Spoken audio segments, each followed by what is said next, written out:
You're listening to Words Are Spells, a podcast dedicated to your spiritual evolution and soul healing through self-empowerment, astrological insights, and all things mystical.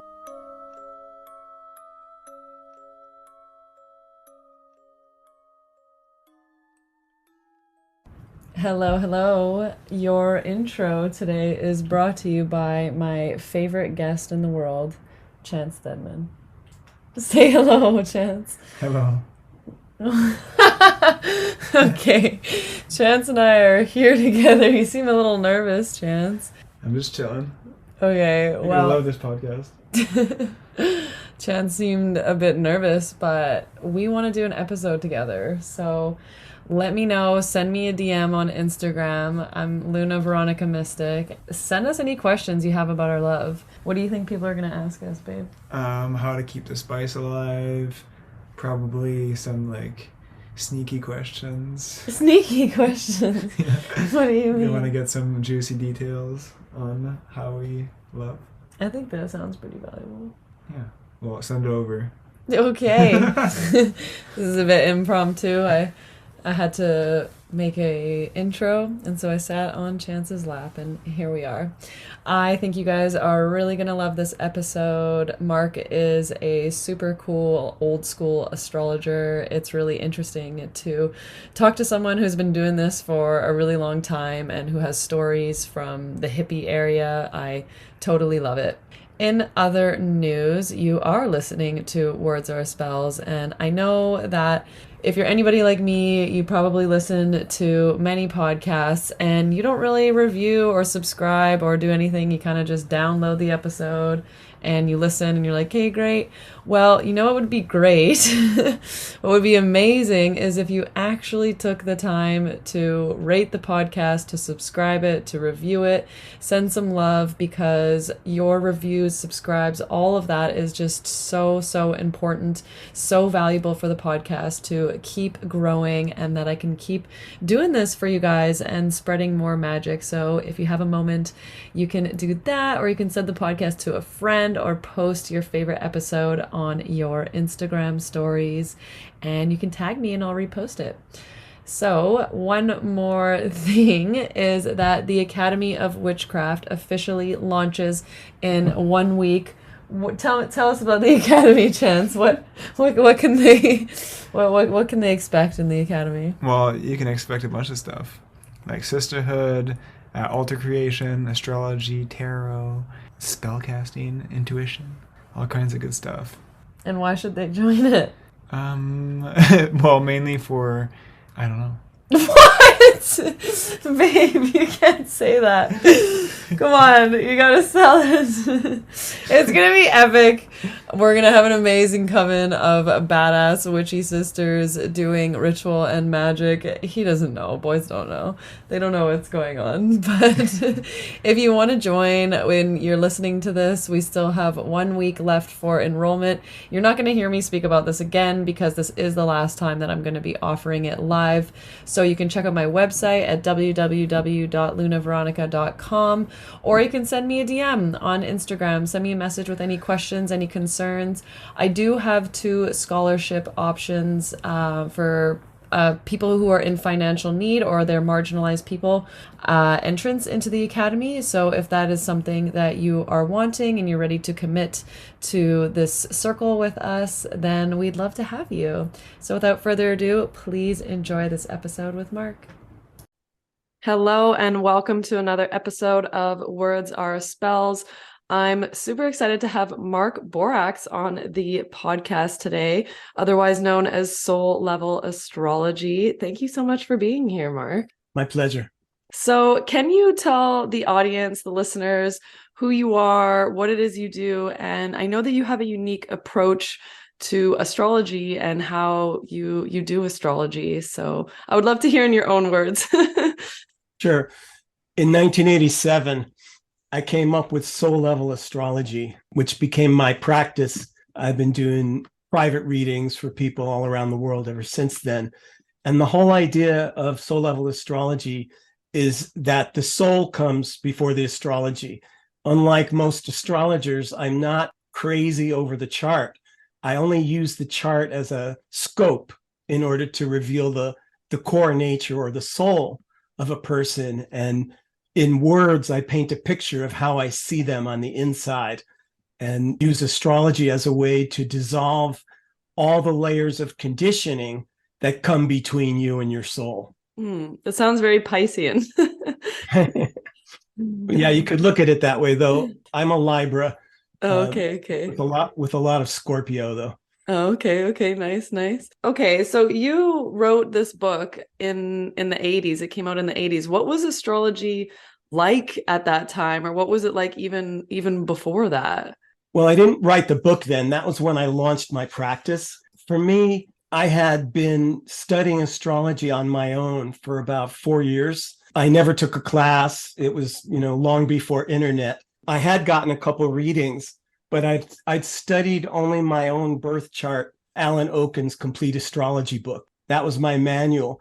And at the end of those 4 years, I thought, I wonder if I could do this for a living. I was working in the comic book industry, but I was unhappy. I wasn't getting published as much as I wanted to.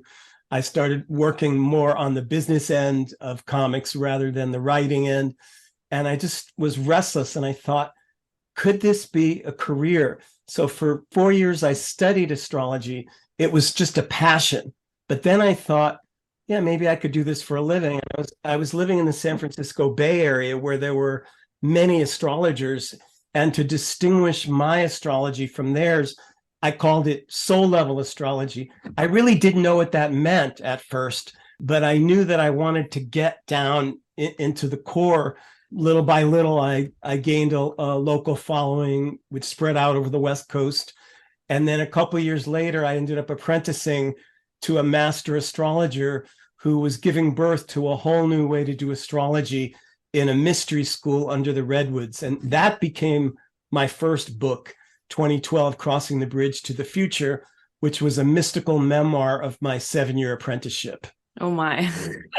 So, okay. So I'm just so amazed that I mean, we always fall into what we're meant to fall into, but having the thoughts of like, could I do this as a career, is pretty radical back in those days, because now astrology feels like it's everywhere. It's all over Instagram, it's all over Facebook. There's all this pop astrology and stuff, and there's all these people claiming to be astrologers that just learned about the zodiac sign last week. I think it's really interesting that there can be this commitment to just knowing that, yeah, maybe this is actually what I'm supposed to be doing in a time that, do you know what I'm saying?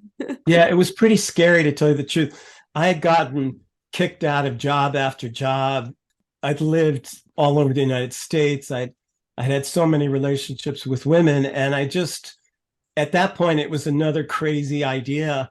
I had no idea that all these years later, not only would I still be doing it, but I would have written a book that became a bestseller, and I would have founded a college, the College of Visionaries and Wizards, where we teach people all over the world how to read charts on a soul level. And but at that time, it was just one more idea out of so many ideas I'd had that never really panned out. So it was pretty scary, and at first it was pretty wobbly. It took me a while to find my footing and prove my worth in the marketplace. I was pretty young when I started. I was about 33 years old, and sometimes I'm sitting down with people in their 50s or 60s, and I'm thinking, God, who the fuck am I to tell these people what's what? When I could barely even pay my rent. Now it's different because I'm approaching 70. And so, I've gained a kind of a following and a reputation, have a couple of books out there, but mostly I've deepened my practice by sticking with it all through the years. This is really interesting. So what do you think of these emerging astrologers, like the younger people that are coming out and also wanting to teach that? Because I'm an astrologer and I feel that I'm like, I don't know anything in comparison. And some people, they say like an astrologer is not an astrologer until they've, experienced their Saturn return. And, my sister is 20 years old, and she has been super inspired by me and how I've been living my life. And so I've been teaching her astrology, and I've been her little, her mentor, and she's my little apprentice. And then she's like, you know what, Luna, I was just so excited. I just wrote in my bio that I'm an astrologer on Instagram. And I said, that's very sweet, but no, you're not there yet. You're an astrology lover, or you're an astrology, astrologer in training, right? We can't just. So what do you think about this movement? Well, the day that I met the man who I ended up studying with, Elias Lonsdale, that was in December of 1987. He said, "So you want to be an astrologer?" He said, "I've been in this field for quite a while, and I need to tell you that there's a lot of bullshit in the field. Most of the people who are doing astrology are not doing it the real way. If you want to do it the real way, you need to remember one thing." And I said, "What is that?" He said, "Don't ever think you know what Gemini or Virgo or any of the signs are, but be willing to find out all over again what they are with each new person." And that became my mantra, because that gave me an astrology like jazz. With jazz, you might be playing the same score of a song that you may have played thousands of times, but unless you play that score as if it was the first time all over again, which gets harder, not easier, when you're doing your 1,000th reading or your 10,000th reading. It gets harder to see Pisces all over again with new eyes, or Gemini. But if you do it that way, like jazz, then you're in the living moment. Then you're not getting caught in the stereotypes. I agree. I completely agree with you. I find myself really surprised that I'm revisiting, quote unquote, the basics all the time. Or it's just kind of like where I end up, or, it's something, there's something there. There's some truth to that. And that's actually your next book that's coming out. You revamped the Zodiac. So how do you feel in your interpretation of that revamping? Well, it's been kicking my ass for 4 years, because I've been a professional writer for a long time. I've been a professional astrologer for a long time, and this book pushed both to the max. I write 7 days a week. After 4 years, I just turned the manuscript into my editor, and I'm taking a break now from having to write every day till I get it back from her. But what I felt was that it was a huge shamanic death and rebirth. I had to almost forget every single thing I knew about every sign and start over again.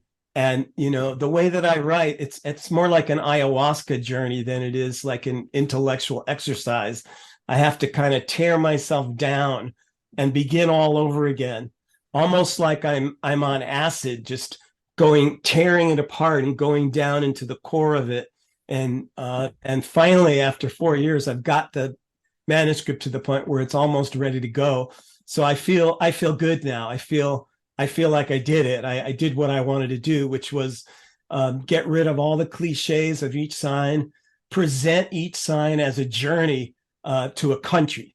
It's like a travelogue. It's more like like somebody has gone to this exotic country that you've never gone to, and they're going to open the doors and take you there. So that was my approach, and it was hard to write that way, but it was the only way I could do it.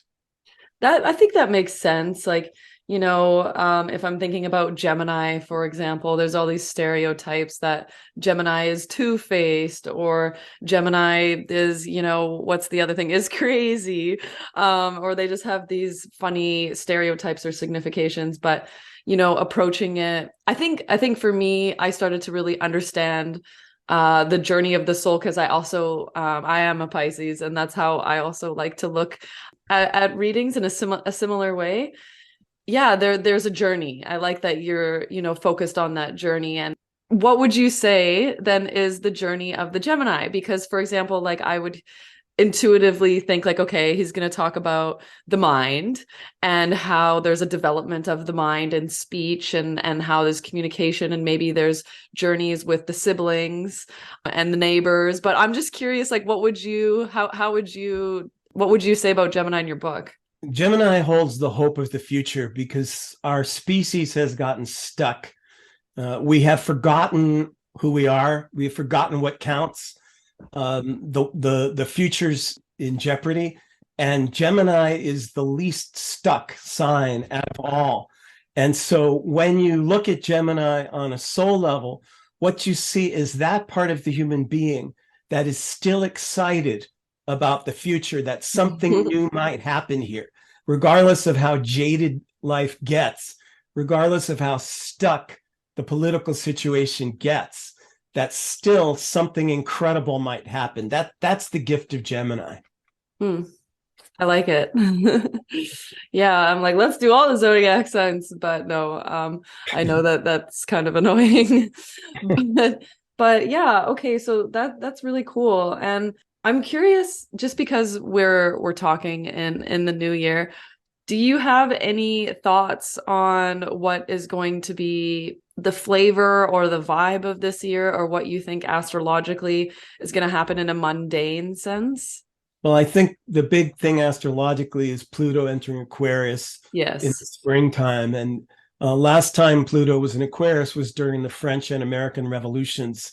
And so there's a call for a new revolution, but this time not of any particular country, but it has to be a worldwide revolution if people wake up and realize that they are not yet living the lives they were born to live. And if you can get that deep enough going on inside a single human being, you're creating a revolution that's going to spread all around the world. And so that's what I would like to see happen.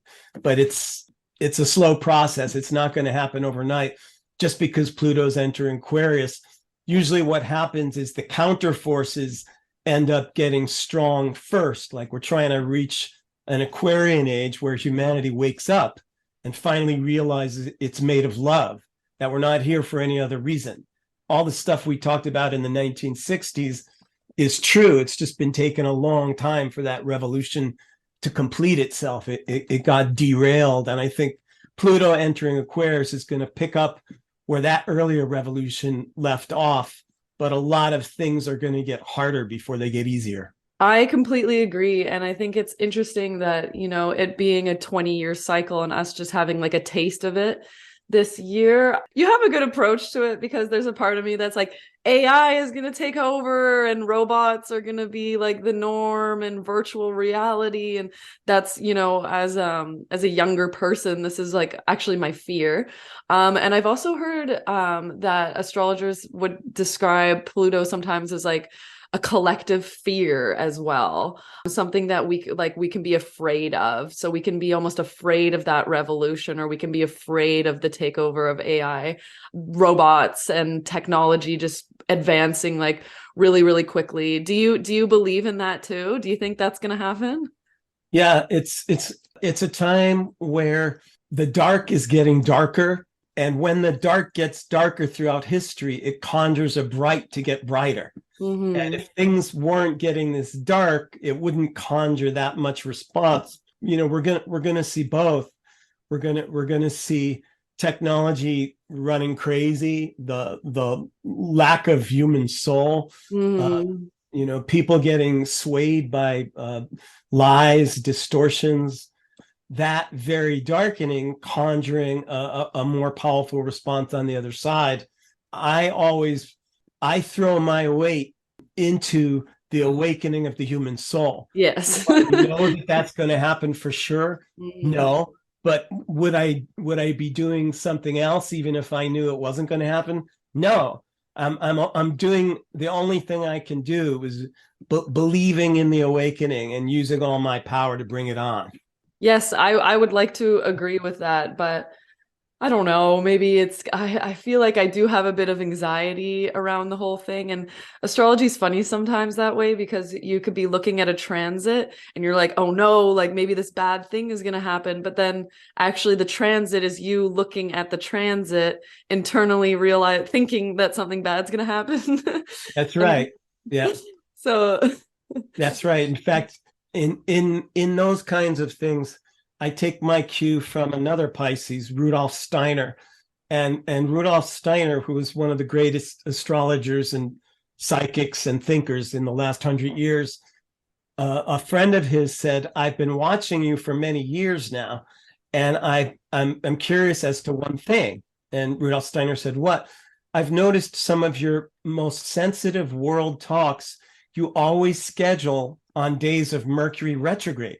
Why would somebody who understands astrology ever do something like that? And Steiner said, look, if we don't turn that energy around, who will? Mm-hmm. And so if you let astrology rule you and cow you and limit your thinking, then you're a victim of the transits. You're a victim of the stars. But if you're like Rudolf Steiner and you're saying, I'm going to dive right into those energies and I'm going to surf in the place where the mind might get stuck, then you're putting a whole different energy in the same sensitive point. Instead of letting the stars rule you, you're surfing the stars. I think that's one of the most annoying things about people who blame planets for things. It's really annoying and feels really like fundamental consciousness. Like it doesn't feel like an elevated way of, I don't know, of living. And so sometimes it like bothers me, especially Mercury retrograde being one of them. Like that's a super common one that people just know in like mainstream society. Like I was at this polar swim for New Year's here locally in Nelson, and there was a guy on the microphone and he was having tech issues, and he was just saying, yeah, like Mercury's in Gatorade or whatever, did you guys hear? And I just thought that was so funny, and I looked at my partner and I was like, wow, like it's becoming so mainstream and people are kind of making fun of it, but it's also like, I don't know, I kind of love it and I kind of hate it. Yeah. Yeah, there's all kinds of ways using astrology, like using religion, using drugs. There are ways to use those things for growing and awakening, and there's ways to use those things as crutches and for staying asleep. Totally. I have one question for you that really, really bothers me as an astrologer. And I have been doing so much freaking research on it, and I still haven't gotten to a happy place, which is the house division problem. I learned from Chris Brennan and Adam Ellenbass and learned the Hellenistic way, learned about whole sign houses, and then I learned about Stephen Forrest, and then I was like, okay, like Porphyry is pretty cool, and then I realized that I resonated with both of them, and I had like a crisis of not knowing what to use. And so I do find reading charts is a lot easier with whole sign houses. So I find that I do want to naturally gravitate towards that. But the things that have happened in my life have been more in the quadrant-based system, and I just get confused. Like, so I do want to put some context to this. So basically, before I became an astrologer, whatever, I was working in the homeless shelters. And so I was supporting people with substance abuse and addiction, and I was, helping them find home. And I have my sun conjunct Saturn in Pisces in the 4th house in Porphyry. And when I saw that, I freaked the fuck out, right? Because I was like, this is insane. And in whole sign houses, I would have my sun and Saturn in the 5th. And now I at one point I thought I was going to be a professional circus artist, right? But I didn't take that path, and I still like to dance and do fire and stuff like that for fun. But what the hell? What do I do? Like, what system do you use? How do you navigate house divisions? I use Koch houses because my teacher taught me if you want to get really inside a single personality, which is my whole use of astrology, he felt that Koch was best. The thing to know in general with house systems, it's like in the old days before digital photography, when you would develop in a dark room, you could use things on your camera lens called filters. And so let's say you were going to take photograph of a tree, and you took the photograph of the tree, and then you want to take the photograph of the same tree, same angle, but with a yellow filter. So you put a yellow filter over the lens, take a photograph of the same tree. Now you want to try it with a star filter, put a star filter over same tree. You end up with 3 totally different photographs.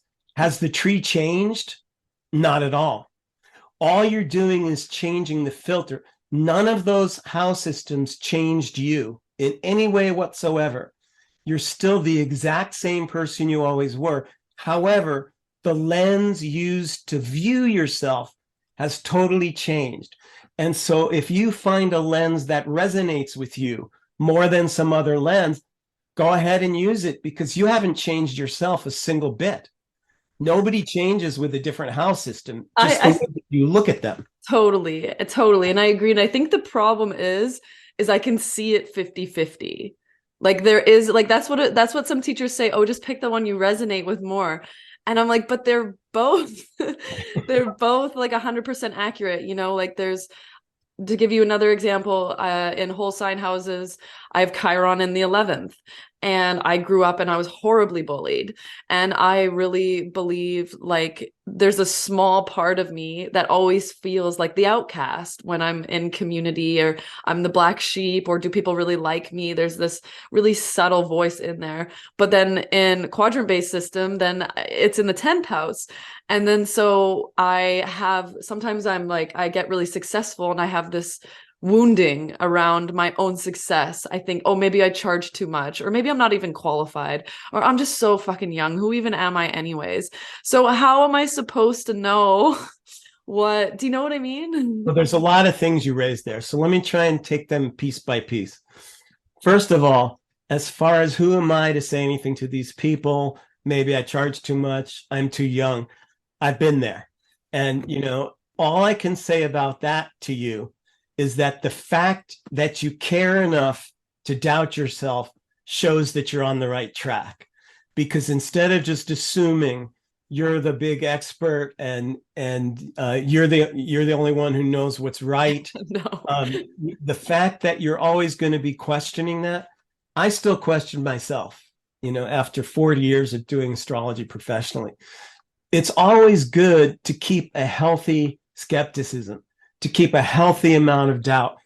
When I'm doing a reading for somebody, what I feel is that inside the person, I'm trying to get to their core nature, what I call the soul. I feel that your soul was there before you were. Your soul was in other bodies in past lives. Your soul has been around the block, but the combination of this body and that soul is brand new.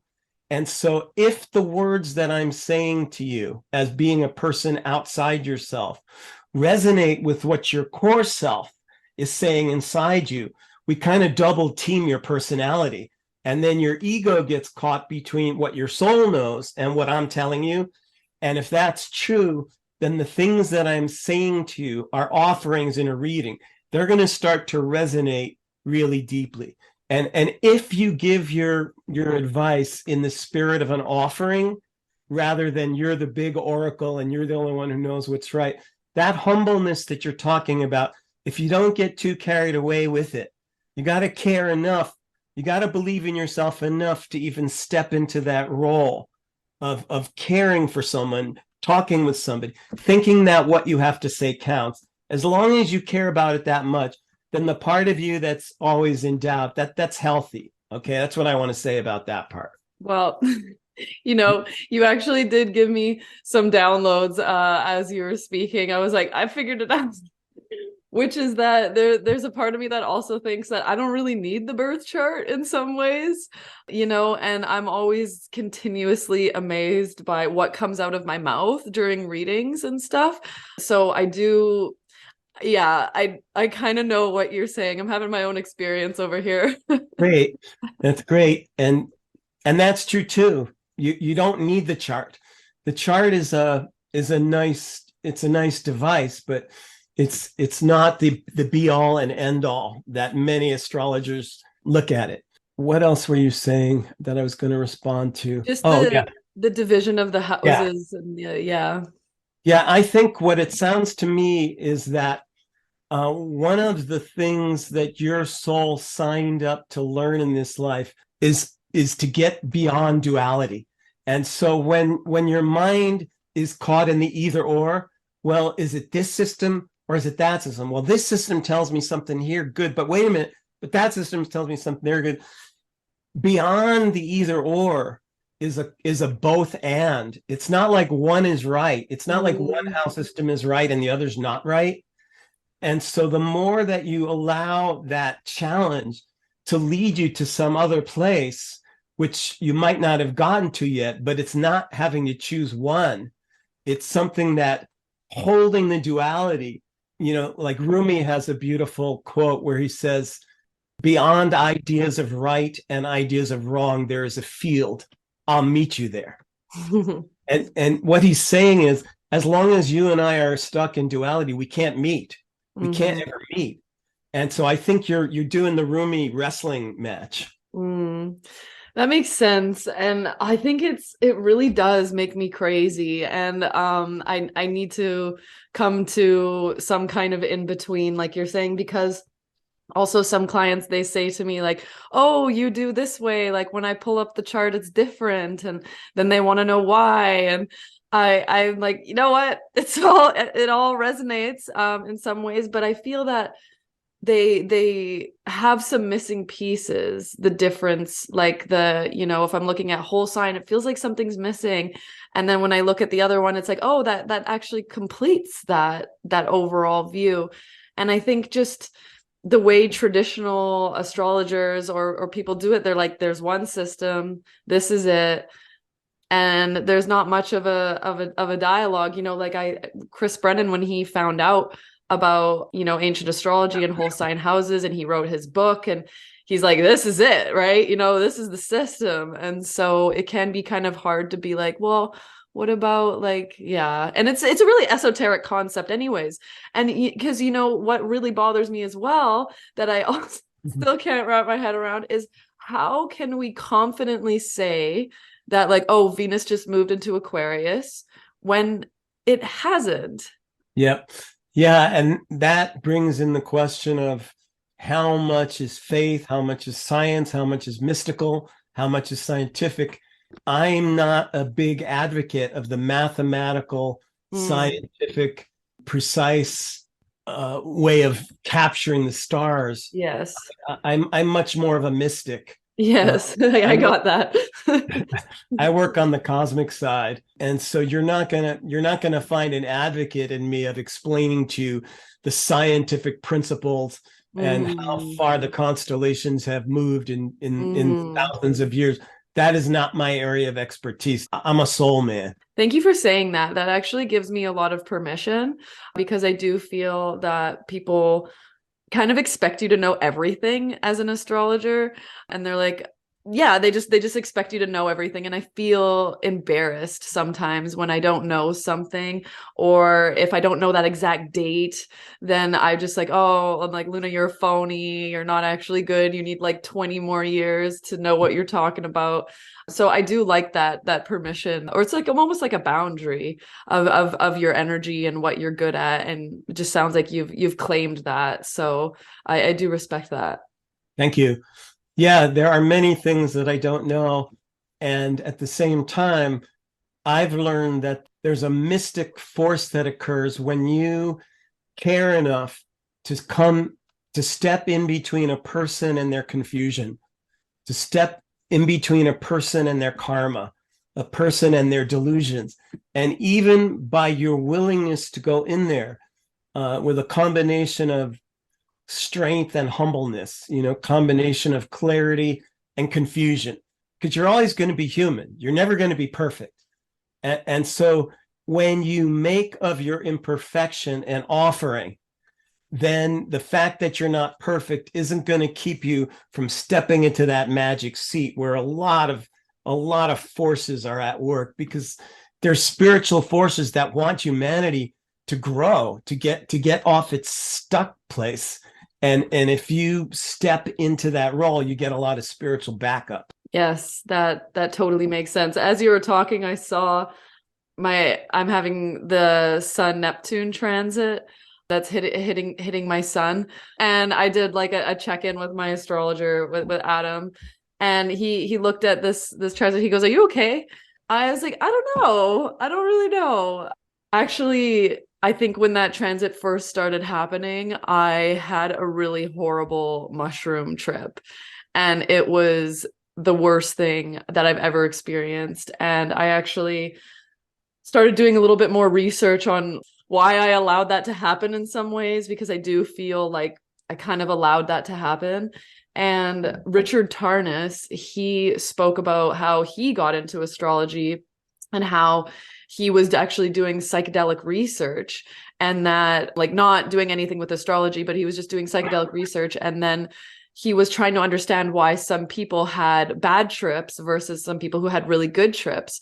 And he said that the only way that they could accurately understand what was happening was they were looking at the transits for the individual. And then from there he started studying astrology. And I thought that was so amazing. I thought that was so interesting. And I looked at my transits and I was like, oh God, I don't know why. Yeah. And so what would you think about that timing for me? It's obviously a long cycle, and it happens like once every couple hundred years. It's pretty rare. Yeah. What would you say about that for me in particular? Neptune is the stretcher. Neptune is trying to stretch your ego. And when it allows that kind of stretch, it's like the dual-edged sword of psychedelics. Powerful medicine is often going to have a negative effect on you, in the sense that you haven't dealt with all of your demons yet. I mean, no human being has.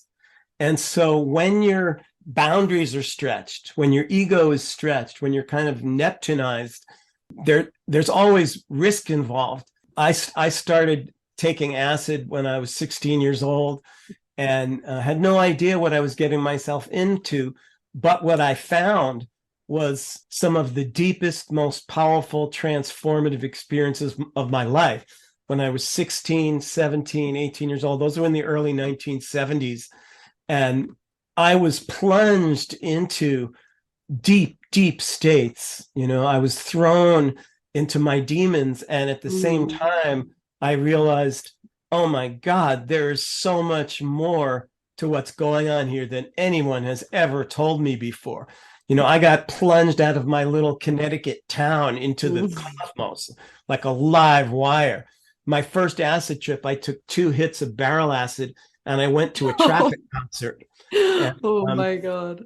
And it turns out that Traffic had created all their songs while they were tripping on acid. I didn't know that at the time. And so I had these musical shamans who created their songs on acid, leading me on my first acid trip, 16 years old, at the Capitol Theater in Portchester, New York. And I never came back from that acid trip. I never returned to what normalcy was. I just kept going and going. So Neptune is like that. There's an inspirational energy that you can't get to if you stay within safe boundaries. And at the same time, it takes a lot. And what I found in those early acid trips was that I needed to leave a lot of time in between them to integrate. Unlike a lot of friends of mine who were dropping acid every day for weeks on end, I would take acid once and then 6 months later take it again. And then maybe 3 years later take it again.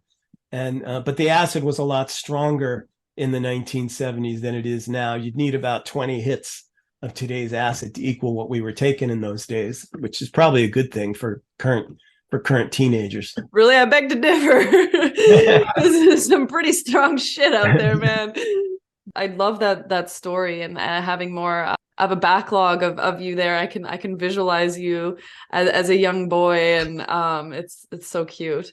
But also, I think I'm afraid of those spaces, though, because a lot of people with psychedelics, they've said, oh my God, it was so hard, but I came out on the other side. And I actually don't feel like I've gotten to that other side. It's been pretty dark times sometimes. And I'm a Scorpio rising, if that wasn't super obvious. And I have my North Node in Scorpio. And I literally feel like I need to learn how to die. And I feel like I need to learn how to have that transformational process. I need to learn that surrender. And the Neptune Sun thing, it puts me, I'm like, is that realm? that I'm thinking about, of that dissolving of the ego, of the boundaries. I'm like, or am I just going to become a really amazing mystic, or all of it, or is there going to be this confusion, this death, this I don't know. So I would like to get to that state of bliss, I guess, after the storm, but I don't always get there. Well, yeah, there's a journey that you're on, and that journey has its own seasons of the soul. You know, the development that your soul signed up for in this life is a unique development. It doesn't fit any cultural standards. It's not like by age 18 you're supposed to know who you are. You know, and so once you discard all the cultural conditioning about what age you're supposed to know something at, which is a lot. Most people never discard that pressure. You'll know that you've discarded it if you could consider that you might be 56 years old and have no fucking idea who you want to be. Mm-hmm. And if you have no problem with that, Mm-hmm. then you've discarded your conditioning. If you still have a problem with those kinds of ideas, I remember when I was a young astrologer at 33 years old, one of my first readings was a 90-year-old woman who wanted me to tell her if she could become a ballerina. Oh. That was her big question. Oh. My heart broke. It was just so tender. And so when you get rid of all external standards for where you're supposed to be at by now in life, which is financial, you know, I got to have my website together. I got my shit together. I need my income together. You know, I need to have a steady relationship, blah, blah, blah, blah, blah, blah, blah. Until you break away from all that, you can't go on your full journey of your soul. You can't get to the other side because you're still being cushioned by all these ideas. The ideas aren't the same thing as the isness. And that's between you and your soul. So that feeling you have that you haven't made it through to the other side is something you just got to stick with. That's a deep inner truth. What's that going to take? It's going to take years. It may take further medicine journeys. It may take some kind of deep physical experience, some deep love or sexual experience. Whatever it's going to take, you just have to stay with it. And you have to trust that something in you knows exactly who you are, even if the rest of you hasn't gotten there yet. My soul says yes, and my ego's like, ah. So that's kind of what's happening. But I do agree, and I feel that I think like astrology is so interesting anyways, because it's the language of the cosmos, right? It's the language of the universe. So here we are as little humans trying to think that we can understand the language of the universe. We can understand consciousness. And from what I found, it is the closest thing that will get us there. But at the end of the day, it does sometimes feel like we're playing God. And I like to just get rid of that belief or that concept and be like, you know what, like it just comes back to awareness for me. Astrology is awareness, right? It's consciousness of the self. It's whatever it is. But at the end of the day, I believe that transformation happens from awareness and from that state of being, because when we are in that state of being, then there's no fears, there's no projections, there's no like, oh, I need to have my website and I need to have all my money, and it's actually we're just being, because we are made of dust, and you know, we're only going to be here for a finite amount of time. So it's just funny that we try to have all the answers and we try to figure everything out, and we pay astrologers to tell us exactly who we are, and we already know it. So it's a funny game we play. Absolutely. And I go through that all the time. There's a certain amount of bullshit, and there's a way where astrology can come between a person and their soul. And there's a way where any system of thought can become a prison. In my students, I teach my students in a 3-year course how to read charts from the soul, to have a healthy skepticism of the very things that I'm teaching them. And that's my way to counter it, because that said, even though there is a falseness, there is an artificiality. You can start to feel like you're just a complete phony, trying to make sense of the universe to this stupid little piece of paper and these ideas. That said, still, when you're willing to come with an innocence, with a childlike state of wonder, with a deep questioning, with a thirst and a hunger, then it's more like what Zen would call beginner's mind, or what I would say is beginner's heart, even more important than beginner's mind. Then at least, even though there is that stuff built into it, you're doing as much as you can to counter that part of it.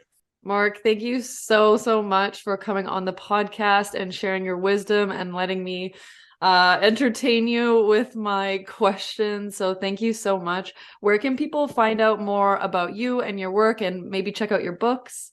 Yep. markborax.com, MARKBORAX.